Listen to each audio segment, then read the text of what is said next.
Hello, this is Randy Singh reporting for KLTV down here at Canalside. Here this week, after the international break, we speak to Simon Grayson ahead of the big game against Wolverhampton Wanderers this Saturday. So Simon, international break, what did yourself and the squad get up to? Well, we had a couple of days off at the start of the week and then we went out to Belfast for a testimonial, which was good. Took 3/4 of the first team squad. We're playing on a 4G pitch, so they all couldn't play. But good team bonding exercise and nice to go and sort of take a team over to Huddersfield and sort of raise the profile of the club in a different country. And you've got Oliver Norwood, Lynch and Dixon doing so well for club and country at the moment. Are you concerned with interest that may come in January? No, not at all. They're all new players that signed long-term contracts when they first came to the club. Great recognition for the individuals that you've mentioned, but also for the club that we're moving in the right direction. So we've got no intention to sort of selling any of our players in January. There might be speculation that's probably because they're doing well. On the not so nice side, you've got news about Adam Hamill in the reports in the newspaper at the moment. Can you share your views on that for us? Well, it's something that's happened, but it's an ongoing investigation between the police and other people, and ourselves are kept informed. And obviously it's something that we'll deal with internally. But at this moment in time, we're not going to be commenting on something that may or may not have happened until we get all the relevant paperwork and explanations from people. And before the international break, you beat Birmingham away from home, and before then it was 2 home back-to-back defeats. Does it concern you that when you come back from an international break that it could possibly upset the momentum that the squad could have been on? No, not really. I think it come at a good time for us just to have a bit of a breather, recharge the batteries physically and mentally as well, because it's a demanding league and you have to be at it from in every game. So nice to have a little bit of break, and obviously we start another demanding schedule with games Saturday, Tuesday for the next 4 to 6 weeks. So we're starting with a great game at the weekend against Wolves, big game, big atmosphere against a big team ready for trying to get back into the Premier League. And you're at home this weekend to Wolves. Your away form's been superb this season, however your home form not so good. What's the reason behind that, you feel? Well, I think it's something that maybe has happened with a lot of the clubs that said a stat before the Birmingham game, out of 36 home games over 3 period of games, it was only 5 winners.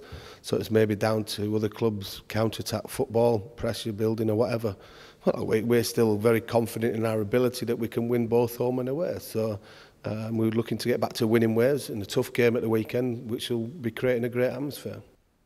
You've already beaten one West Midlands side this season, and you're facing over this weekend, and hopefully you'll be able to get the result. But what can you actually expect from a Wolves side that's come down from the Premier League? Well, we know it's going to be tough because they've got some good players. They've kept hold of the best players, and if they have got rid of any players, they've brought in players who have played at equally good level in different countries as well. So big expectancy levels for Wolves.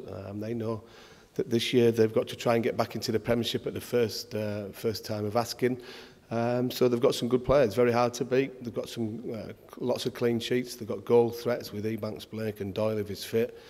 So we know we've got a tough task, and it's probably going to be the hardest game for us this season because of the level of opponents that we've got. And you've got Jermaine Beckford, who's on fantastic form at the moment. Scored in the last game against Birmingham. He's on his 99th career goal. Will he be looking for his start this weekend? And if he does, are you looking to hope that he gets his 100th strike again? Well, yeah, obviously, I think the team that played ever so well against Birmingham has got a good chance of maybe playing. But obviously, I've got to pick a team that I think is going to try and win the game.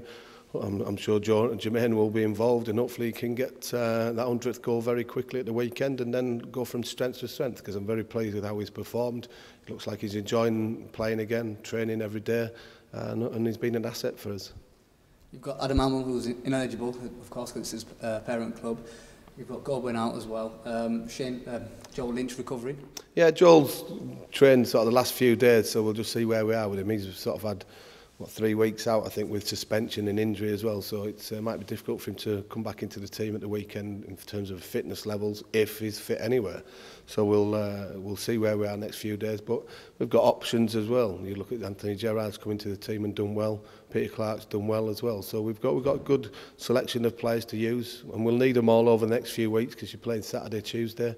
But obviously we've got to focus just on the weekend first. Anti-racism campaign kicks off this week with one game in the community, and earlier this week you've got skipper Peter Clark and Sean Scannell going down to local schools in the community doing their bit. What does it mean in terms of contributing to the community and, you know, young individuals out there? Well, I think it plays a major part in the community that nobody wants any sort of form of racism in any society, but we're working in an industry of football that certainly doesn't need it. You see the other night in Serbia that the things that happened over there is totally unacceptable for a player to suffer sort of the abuse that he has, and it's something that needs to be eradicated. It's something that I've got a strong opinion on. I'm a patron of the kick racism out of football. And it's something that every player should be working towards, making sure that there's a positive attitude to supporters, because, as I said, it's something that happened previously and it's something that's come to the forefront a little bit more recently. But if there's enough players going out there that trying to promote it in the right way, then it can only bode well for everybody. Speaking of recent events, we've had, you know, the John Terry issues, the Luis Suarez, and then obviously the under-21 game against Serbia. What message do you have for the community, in particular the younger generation and the older, throughout their life experience, should they, you know, experience any forms of racism? Well, I think first and foremost, it shouldn't matter what colour you are or what nationality you are, that if you're playing football or just in society anyway, it should make no difference to anybody that you can be white with pink spots, and it should make a difference to sort of what people should be talking about. In terms of football, people need to sort of respect the opponents that they're playing against, and if anybody has suffered any, then come forward and speak to people. They shouldn't be hiding it in this day and age, because there's people out there that are willing to help people, to put things right for people, and if everybody's sort of highlighting it a little bit more, then we can get rid of it quicker than later. Best of luck for Saturday. Cheers, thank you. Well, there you have it. I spoke to Simon Grayson this week. He is aware that the tough contest against Wolves will be a difficult encounter at home at the John Smith Stadium this weekend. However, he is confident that his players will be prepared and ready for the big challenge ahead. This is Rani Singh reporting for KLTV.